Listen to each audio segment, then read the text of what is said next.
Le cas du hasard, donc il y a une autre forme de parole qui s'échange, enfin de parole écrite, hein, puisque ce sont des lettres, enfin c'est une correspondance entre vous et un ami qui est donc biologiste, et il y a une lettre de sa femme aussi à la fin du livre, et vous dites que c'est un livre qui est né au cours d'un dîner en Californie, chez lui donc, et que vous êtes là-dedans celui qui s'introduit de force, c'est-à-dire celui qui est intrus par habitude et qui pose des questions. Et donc vous vous donnez cette fonction-là de toujours poser des questions, et c'est une manière de le dire ici. C'est exactement le contraire de ce qu'on fait maintenant. Oui, tout à fait. Si on était au-delà de cette conversation officielle, si on était au bar ou à une soirée à dîner ensemble, j'écouterais. Je vous écouterai. Je poserai des questions et je vous écouterai. Tout en vous disant que tout ce que vous dites peut être employé à mon avantage. C'est comme ça. Donc, j'étais chez ses amis. Le courrier qui regarde un peu la France est que ces deux biologistes ont vécu en France, ont travaillé en France, ont fait leur parcours scientifique en France, à Strasbourg. Par 20 ans, ont été ici. Et après, ils se sont déplacés en Californie, mais tout en restant liés à l'Institut Pasteur. Donc, cette traduction regarde aussi leur parcours scientifique. Et donc, dès que je suis complètement ignorant sur les choses de la science, je suis curieux mais ignorant. Et donc je voulais savoir qu'est-ce que c'est cette science, oui, cette manière de voir. Cette DNA, non, comment on l'appelle, comme vous dites? ADN. ADN. Oui, c'est ADN oui. Qui décide de nous. Oui. Qu'est-ce que peut décider de moi que je ne sais pas même avec quel pied je descends du lit le matin. Je dois toujours décider moi-même le pied de départ. Donc, j'étais plutôt irrité contre la prétention d'avoir trouvé une espèce de destin biologique qui décide aussi de la biographie. Et comme ça, je suis parti d'ici pour me faire expliquer leur point de vue sur les résultats de leur étude sur la vie. La biologie, c'est la chose la plus intéressante possible pour moi. Oui, et ce qui est fascinant dans cette conversation, c'est que, alors d'abord, quand on est comme moi, pas du tout scientifique, on apprend beaucoup de choses aussi, enfin, je veux dire, on découvre un monde, mais on s'aperçoit qu'il y a une vraie convergence de vos interrogations et des siennes sur justement qu'est-ce qui est le hasard et qu'est-ce qui est la nécessité dans nos vies, puisque ce qui vous explique, c'est que évidemment, on a une identité génétique, mais que c'est juste un départ, une cause, et que les effets sont libres, hein. C'est-à-dire qu'il y a une forme aussi de liberté. Donc c'est très philosophique comme conversation sur cette question du hasard et de la nécessité, non? Philosophique, oui, mais c'est pour comprendre. Bien sûr, pour oui. nous comprendre entre nous. Mais donc il y a un vers de Brodsky qui m'a toujours plu, qui disait que dans la vie, il n'existe pas de cause, il n'y a que des effets. C'est comme ça que j'ai reconnu une sensation, une expérience que j'avais, mais que je n'avais pas encore trouvé la formule pour le dire le plus exactement possible. Oui, mais on a l'impression d'ailleurs, parce que c'est dans cette correspondance, que vous cherchez une langue commune. Parce que vous passez par des textes littéraires, et puis par la Bible, et par l'Ancien Testament. Vous expliquez aussi des mots qui viennent de langues que vous parlez, puisque vous parlez beaucoup de langues. Et lui dit, il ne faut pas nous voir dans une tour d'ivoire, et parfois on peut être très compliqué, mais là je vais trouver une langue pour dire les choses simplement. Donc c'est comme si vous cherchiez cette langue commune, et qui est celle que vous allez transmettre au lecteur, qui peut suivre, et ce que vous dites, qui êtes écrivain, et ce que lui dit en tant que biologiste. Et ça, c'est sa qualité à lui. Ouais. Il est toujours intéressé à rendre compréhensible les résultats de son travail. Ouais. Rendre largement compréhensible. Ça, c'est une qualité de lui. Et c'est pour ça qu'on a continué, qu'on a commencé à changer de lettres qui pouvaient s'interrompre tout de suite, mais qui se sont arrivés jusqu'à un format satisfaisant parce qu'il était capable de... Il a envie de transmettre, de partager, oui, tout à fait. le résultat de ses études. Et moi, il y a quelque chose qui m'a fascinée, parce qu'il y a une phrase d'Apollinaire, donc le poète Guillaume Apollinaire, qui me fascine, qui est, il dit dans l'Esprit nouveau, les poètes et l'Esprit nouveau, qu'en fait les poètes inventent des fables, comme la fable d'Icare, et qu'un jour, des scientifiques, des inventeurs, donneront forme à cette fable. Et donc l'aviation, c'est l'invention, enfin c'est la concrétisation du rêve d'Icare. Et là, le biologiste, donc Paolo Sassone Corsi dit, finalement, le monde est construit comme nos cellules fonctionnent. Il y a des autoroutes, il y a des croisements. Et donc, ce qu'on voit dans la vie de tous les jours, c'est exactement le fonctionnement de notre corps. Et ça m'a fait penser à cette phrase d'Apollinaire, inversée quelque part, non? Si, c'est une suggestion, mais je pense que le rêve d'Icare était déjà dans l'espèce humaine, existait déjà, et que le poète n'était que le premier à extraire une formule, à donner des mots, mais que d'abord c'était pas une invention de l'esprit poétique, mais c'était tout simplement faire arriver à la surface cette pulsion commune. Ce qu'on entend aussi dans ce livre, ce qu'on lit, c'est le fait que la leçon de la biologie, la leçon avec des guillemets, hein, c'est pas une leçon qu'on nous impose, mais c'est aussi celle de vos livres, c'est-à-dire il faut écouter nos mécanismes biologiques, le cycle jour-nuit, il le dit beaucoup, il faut respecter ça, écouter la planète.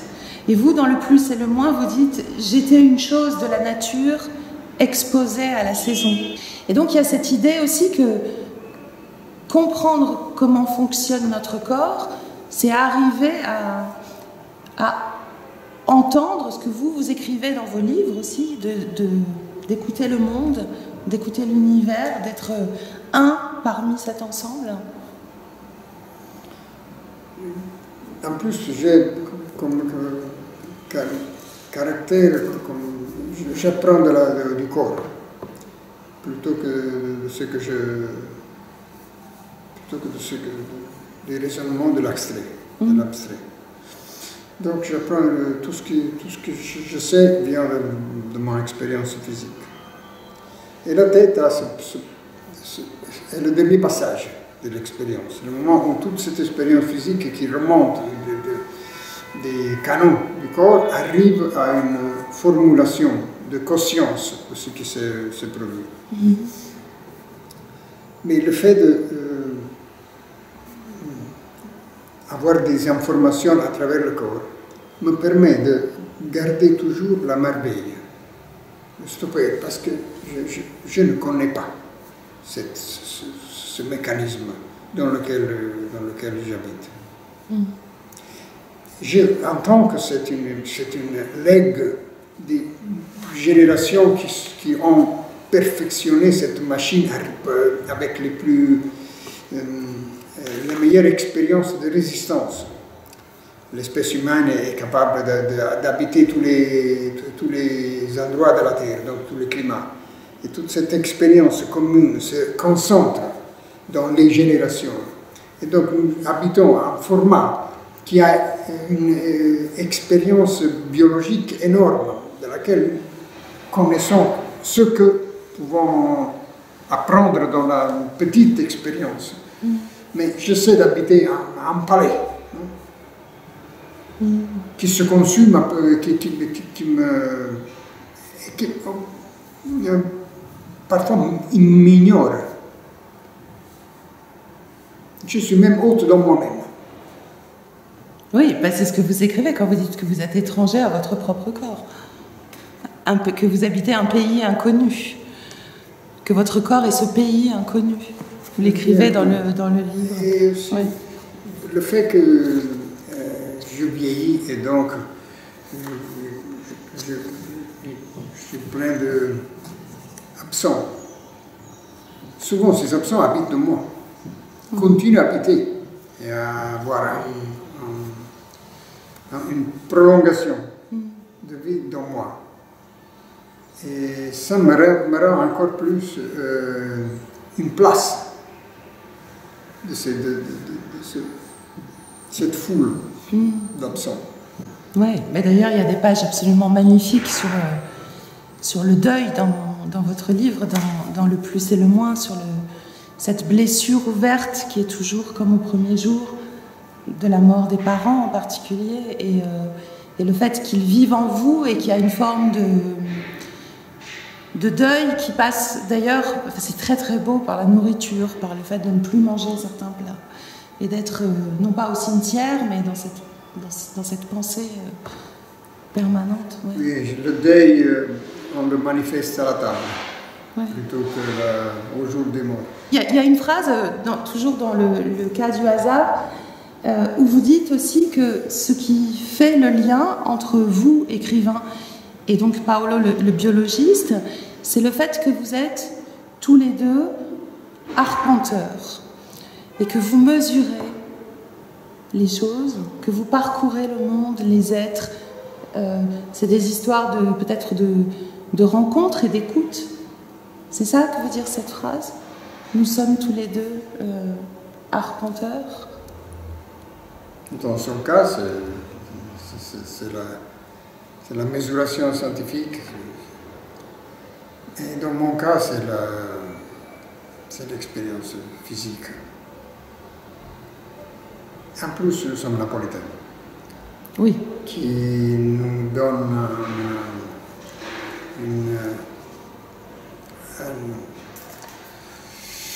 un souterrain commun. Vous savez, Naples est double. Elle est bien habitée, remplie dense en haut, mais en bas est vide. Il y a des immenses cavités qui étaient du touffe extrait jusque du temps des Grecs pour bâtir à Londres. Donc Naples est bâti avec le touffe, mais le touffe des caves souterraines. Et donc Naples a cette double face. Elle est comme plantée sur le vide.